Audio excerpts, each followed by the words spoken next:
Apa kabar Bapak Ibu sekalian? Saya percaya dimanapun Anda berada, doa saya untuk Anda semua terus menikmati kebaikan dan kemurahan Tuhan. Kita terus mengalami pertolongan demi pertolongan dari Tuhan dan kekuatan dan kesehatan yang menjadi bagian di dalam kehidupan saudara dan saya. Saya bersyukur kalau pada saat ini saya bisa kembali mau berbagi mengenai kebenaran akan firman Tuhan. Dan saya berdoa bagian firman Tuhan pada hari ini akan menjadi berkat buat Bapak Ibu sekalian, sehingga Anda mendapatkan pencerahan dan semakin memahami dan mengerti lebih dalam akan kebenaran-kebenaran firman-Nya. Efesus 2 ayat 8 sampai ayat yang ke-10. Sebab karena kasih karunia kamu diselamatkan oleh iman. Itu bukan hasil usahamu, tapi pemberian Tuhan. Itu bukan hasil pekerjaanmu, jangan ada orang yang memegahkan diri. Karena kita ini buatan Tuhan, diciptakan dalam Kristus Yesus untuk melakukan pekerjaan baik yang dipersiapkan Tuhan sebelumnya. Ia mau supaya kita hidup di dalamnya. Bapak Ibu sekalian, bagian dari ayat-ayat ini merupakan suatu fundamental yang sangat penting di dalam hidup kekristenan. Kalau saya mau katakan Efesus 2 ayat 8 sampai 10 ini berbicara mengenai prinsip salib, cross-centered principle. Dan saya percaya Bapak Ibu sekalian sudah sering membaca bagian ayat ini, tetapi mungkin ada di antara Bapak Ibu atau kita yang masih belum memahami dengan benar akan bagian-bagian ayat ini. Atau dengan kata lain, ayat ini kita pahami secara terbalik. Oleh sebab itu, hari ini saya akan bagikan kabar baik buat Anda sekalian dimanapun Anda berada. Yang pertama Bapak Ibu sekalian, Anda diselamatkan untuk rajin melakukan pekerjaan-pekerjaan baik atau perbuatan-perbuatan baik. Bapak Ibu sekalian, perhatikan di ayat yang ke-8. Di ayat ke-8 ini dinyatakan, saudara dan saya, karena kasih karunia kita diselamatkan oleh iman, dan itu bukan hasil usahamu, tetapi pemberian Tuhan. Baik kasih karunia dan iman merupakan anugerah dari Tuhan untuk Anda dan saya. Perhatikan baik-baik, seringkali kita memahami ayat ini jadi terbalik. Maksudnya apa Bapak Ibu?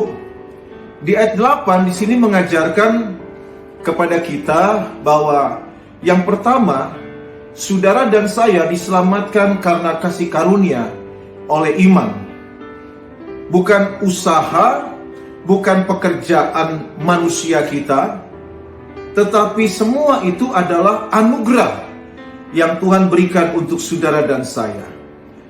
Lalu perhatikan Bapak Ibu, di ayat yang ke-10, karena kita ini buatan Tuhan, diciptakan dalam Kristus Yesus untuk melakukan pekerjaan baik yang dipersiapkan Tuhan sebelumnya, dan Ia mau supaya kita hidup di dalamnya. Mungkin beberapa kita memahami secara terbalik. Artinya ayat 10 menjadi ayat yang ke-8, dan ayat yang ke-8 menjadi ayat yang 10. Maksudnya apa Bapak Ibu ayat 10 menjadi ayat ke-8? Mungkin beberapa memahami kita harus berbuat baik, kita harus hidup benar, supaya anugerah Tuhan menyelamatkan saudara dan saya. Kalau seperti itu, ini bukan pemahaman dalam kekristenan. Kekristenan tidak mengajarkan seperti itu. Kekristenan tidak mengajarkan perbuatan baik manusia itu bisa menyelamatkan saudara dan saya. Tetapi yang pertama-tama yang perlu kita pahami, kasih karunia yang Tuhan berikan, saudara dan saya diselamatkan karena anugerah, karena kasih karunia. Oleh iman saudara diselamatkan. Lalu ayat 10 dikatakan, keselamatan yang Tuhan sudah berikan kepada saudara dan saya sudah pastinya memiliki satu tujuan, dan tujuannya sesuatu yang luar biasa. Apa tujuannya Bapak Ibu? Kita hidup di dalamnya. Apa maksudnya di dalamnya?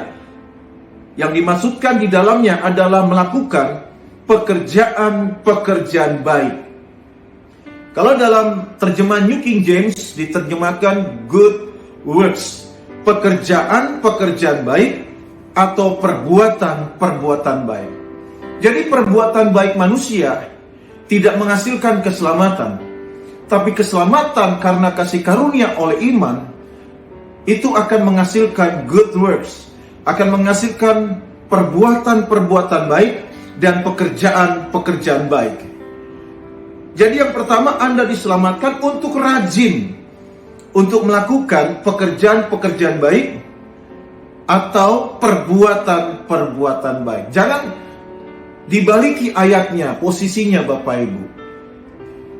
Di dalam Titus 2 ayat 13 sampai 14, di sana dikatakan, dengan menantikan penggenapan pengharapan kita yang penuh bahagia dan penyataan kemuliaan Tuhan yang maha besar dan juru selamat kita, Yesus Kristus, yang telah menyerahkan dirinya bagi kita untuk membebaskan kita dari segala kejahatan dan untuk menguduskan bagi dirinya suatu umat kepunyaannya sendiri yang rajin berbuat baik.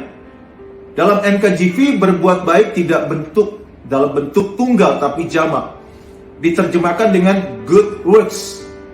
Artinya perbuatan-perbuatan baik. Saudara tidak diminta untuk memastikan hidup kita harus sungguh-sungguh benar, harus sungguh-sungguh kudus, sehingga Tuhan akan memberikan anaknya Yesus Kristus untuk mati, untuk saudara dan saya menyelamatkan dan menguduskan Anda dan saya. Tapi karya Tuhan terlebih dahulu dinyatakan melalui Yesus Kristus, dikatakan membebaskan kita dari segala kejahatan, menguduskan bagi dirinya satu umat kepunyaan sendiri yang rajin berbuat baik. Jadi prinsipnya sama dengan Efesus 2 ayat 8 sampai ayat yang ke-10. 2 Timotius 3 ayat yang ke-17. Dan dengan demikian, tiap-tiap manusia kepunyaan Tuhan. Saudara dan saya kepunyaan Tuhan.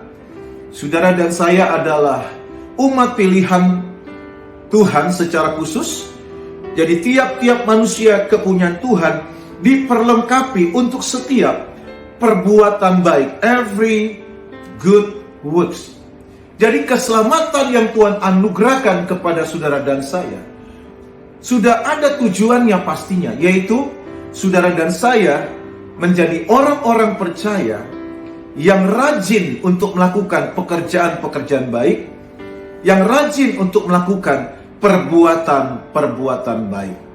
Sekali lagi saya mau katakan, perbuatan-perbuatan baik saudara tidak bisa menyelamatkan Anda. Anda diselamatkan bukan karena perbuatan-perbuatan baik, tapi Anda diselamatkan karena anugerah Tuhan kita Yesus Kristus. Ibrani 13 ayat 16, dan janganlah kamu lupa berbuat baik dan memberi bantuan, sebab korban-korban yang demikian yang berkenan kepada Tuhan. Jadi jelas Bapak Ibu, sebagai orang percaya, kita tidak anti dengan perbuatan baik. Tapi perbuatan baik saudara dan saya, baik sebelum Anda diselamatkan maupun sesudah diselamatkan, itu tidak pernah menambah kasih Tuhan di dalam kehidupan saudara dan saya. Saudara diselamatkan karena anugerah Tuhan, sehingga kita paham sebagai orang yang sudah diselamatkan, ada satu passion, ada satu gairah untuk menjalani kehidupan dengan satu semangat rajin berbuat baik. Perbuatan baik saudara yang saudara lakukan itu tidak pernah menambah akan kasih Tuhan di dalam hidup saudara dan saya. Karena kasih Tuhan tidak pernah berubah dengan apapun yang saudara lakukan dan dengan apapun yang Anda tidak lakukan, karena kasih-Nya kekal dan tak bersyarat. Jadi yang pertama, Anda diselamatkan untuk rajin melakukan pekerjaan-pekerjaan baik atau perbuatan-perbuatan baik. Yang kedua, Bapak Ibu sekalian, yang kedua, Anda diselamatkan untuk semakin giat di dalam Kristus. Sudah seharusnya ketika seseorang memahami bahwa perbuatan baiknya tidak mungkin atau tidak bisa menyelamatkan hidupnya, hanya karena anugerahnya saudara dan diselamatkan, saya percaya kita semakin paham menjadi seorang percaya yang memiliki limpah syukur di dalam hati kita dan semakin giat di dalam Kristus. Saudara bergiat di dalam Kristus bukan supaya Tuhan semakin mengasihi saudara dan saya. Saudara bergiat di dalam Kristus atas dasar pemahaman karena Tuhan sudah mengasihi saudara dan saya. Jadi saudara dan saya diselamatkan untuk semakin giat di dalam Kristus. Kegiatan aktivitas kita sebagai orang Kristen bukan sebagai transaksional kepada Tuhan, tetapi kegiatan aktivitas kita dalam kita melayani pekerjaan Tuhan, dalam kita beribadah, dalam kita berdoa, bahkan dalam kita mempelajari, merenungkan bagian-bagian firman Tuhan, bukan sebagai transaksional kepada Tuhan. Jangan berpikir aktivitas kekristenan saudara dan saya itu menjadi suatu alat pembayaran untuk Tuhan, supaya Tuhan semakin mengasihi saudara, supaya Tuhan semakin memperkenan saudara. Ini merupakan satu mentalitas, paradigma pemahaman yang keliru. Saudara dan saya bergiat dalam kekristenan atas dasar pemahaman karena saudara dan saya sudah diselamatkan melalui korban Yesus Kristus. Ibrani 10 ayat 24, dan marilah kita saling memperhatikan supaya kita saling mendorong dalam kasih dan dalam pekerjaan baik. Kata pekerjaan baik dalam New King James Version diterjemahkan dengan kata good works. Artinya apa? Pekerjaan-pekerjaan baik atau perbuatan-perbuatan baik. Jadi marilah kita saling memperhatikan, ini aspek horizontal kepada sesama, supaya kita saling mendorong dalam kasih dan dalam pekerjaan-pekerjaan baik. Janganlah kita menjauhkan diri dari pertemuan-pertemuan ibadah kita seperti dibiasakan oleh beberapa orang, tapi marilah kita saling menasihati semakin giat melakukannya menjelang hari Tuhan yang mendekat. Kekristenan yang sesungguhnya, kalau kita memahami dengan benar hidup Kristen ini, Bapak Ibu, itu akan membuat Anda semakin giat di dalam Kristus. 1 Korintus 15 ayat 57 sampai 58, tapi syukur kepada Bapa yang telah memberikan kepada kita kemenangan oleh Yesus Kristus Tuhan kita. Saudara menang bukan karena Anda melakukan sesuatu berulang-ulang untuk Tuhan. Identitas saudara dan saya sebagai orang-orang yang lebih dari pemenang karena apa yang sudah Kristus lakukan di atas Kalvari. Jadi Tuhan memberikan kemenangan. Hidup Kristen tidak dimulai dari garis start, tapi hidup Kristen dimulai dari garis finish, dari atas Kalvari. Secara khusus nanti saya akan bagikan secara dalam, secara detail mengenai pernyataan poin yang tadi, Bapak Ibu.